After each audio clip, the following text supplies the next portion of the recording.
everyone, I'm Triti Maheshwari. The theme for today is Transformation Reimagined. And according to me, self-transformation is like change never seen before. We all may do the same thing, but we experience it differently. We have a different set of expectations, yet the same wariness towards change. Allow me to start off by describing my strong hatred towards spiders and how loud I would scream if I saw one right now. And it's not just literal spiders, it's metaphorical spiders too. Things I'm scared to do, things I'm scared to experience, things that make me want to run away and hide in my room. Vipassana helped me how to handle these spiders, how to react to them, and how to remain calm. Now, 2 years ago, after my 10th grade boards, I had regained much of my teenage freedom.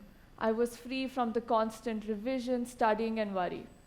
I had dyed my hair purple, been Exhibit A for peer pressure, and most importantly, I was getting progressively bored sitting at home. And so I thought, might as well sign up for this 8-day course. It'll be mildly challenging, I'll get a new environment, some peace and quiet, what could go wrong? And so days passed by in nervousness and excitement. I packed the largest suitcase I could find. I packed 20 pairs of clothes, toiletries, blankets, umbrellas, light, alarm clock, just about everything imaginable.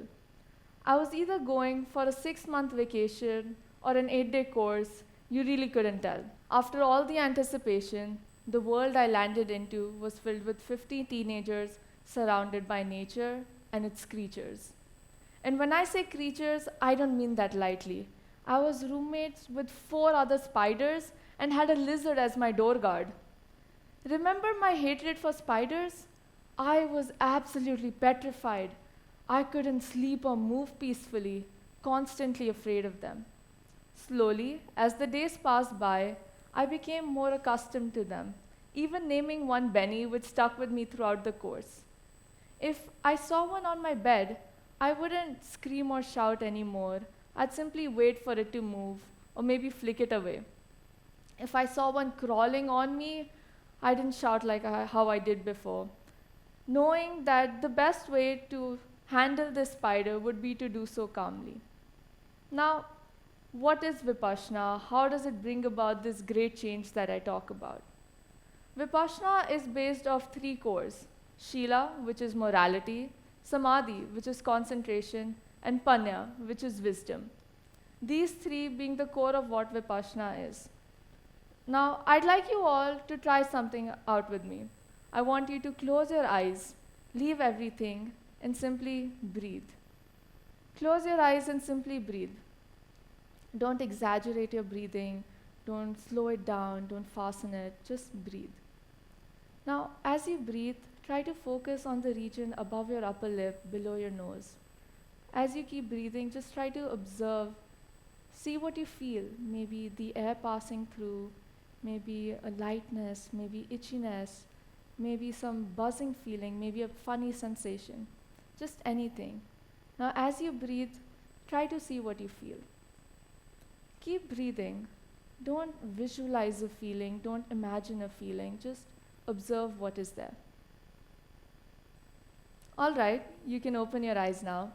What you did right now is a practice called Anapana, a precursor to Vipassana. How does it help? How does it help you stay so calm? Try doing it for an hour, not opening your eyes, not moving around, not cracking your knuckles, simply observing. Now, let me talk about camp. The days at camp started as early as 5:30.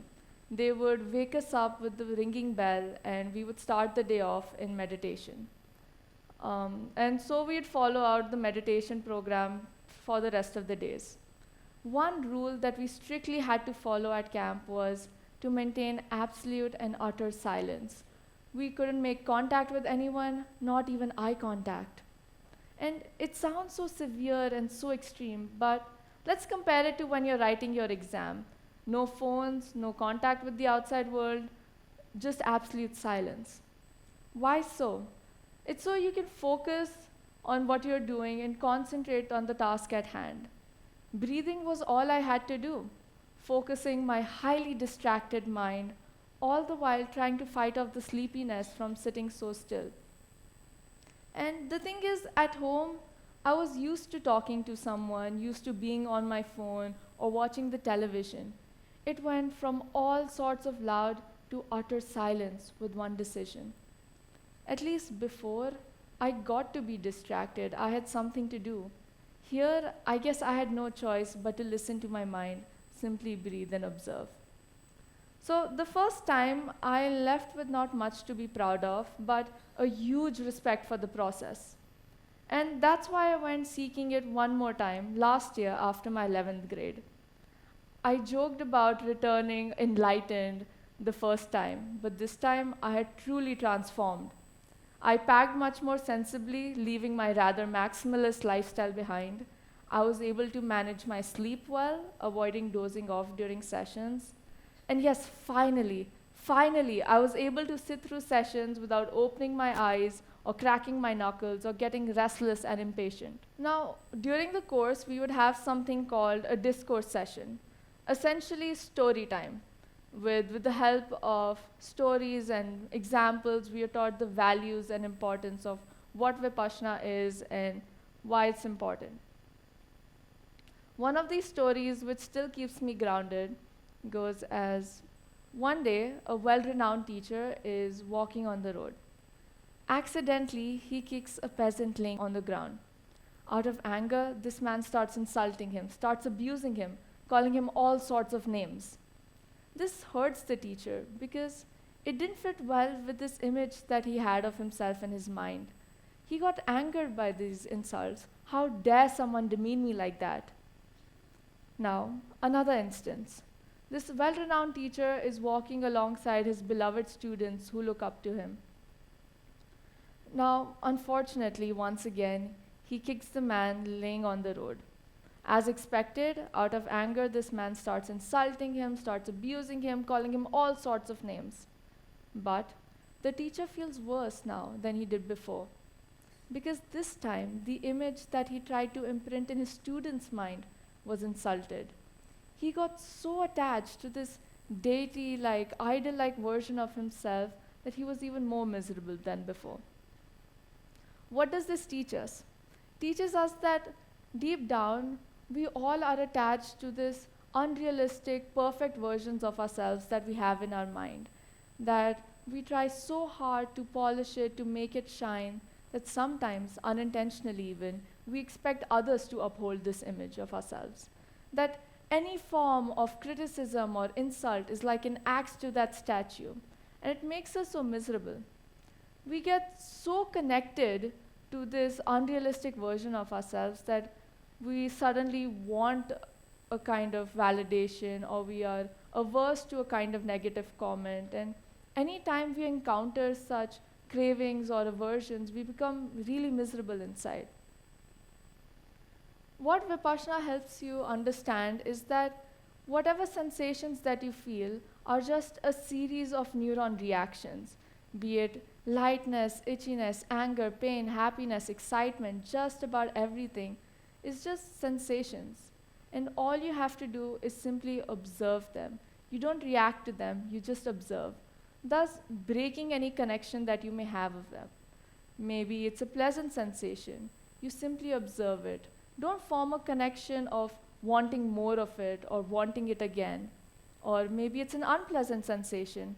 Don't create a connection of aversion. Don't run away from it. Don't be scared of it. Now, as I came out of camp, I started noticing these metaphorical spiders everywhere. Things I was scared to do, things I was uncomfortable to do, things that I just didn't want to do. Vipassana helped me how to remain calm, how to remain, in my space as I did these things, to not do them worried or scared. The biggest change I found in myself was when it came to moments of frustrations. I'm a tennis player when not a victim of knee surgery, and trust me, nothing is worse than making an unforced error when already in a bad point. I would start cussing at myself, throw my racket on the court, bang my racket, throw all sorts of tantrums. With Vipassana, I was able to bring myself back to my space of calm and peace by internally chanting, I can see the racket, I can see the ball, I can feel the racket. By simply observing the present, I was able to bring myself to it. My game changed by heaps and bounds. I was no longer craving the what if of a good point or averse by a previous or possible bad point. I was happier playing tennis, no longer thinking, oh no, not tennis again. I played so terribly last time. What if it happens again? Another instance is when I played the piano. Now, I've been playing since I was in the second grade, and believe me when I say, no amount of years or experience has helped me how Vipassana did. Earlier, whenever I made a mistake, I would start playing the piano aggressively fast, trying to take all my frustration out. With Vipassana, my sense of timing improved. My sense of recognition of music got better. It's almost as if I was able to feel the music. This made music my newfound haven. I developed a newfound appreciation for the art. And I don't think I have to get onto the whole scientific impact it had on me.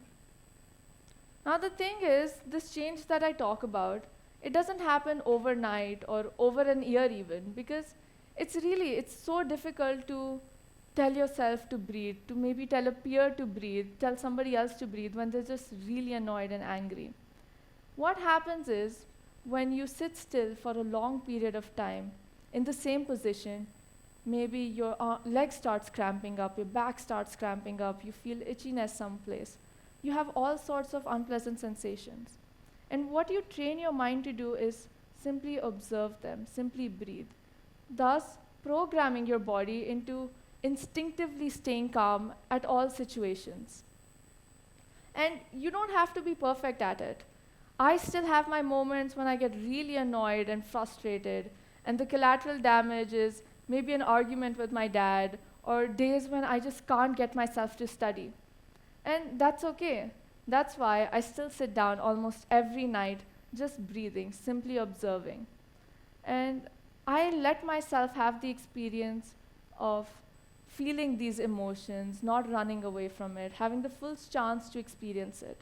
All I have to do is simply observe. Thank you.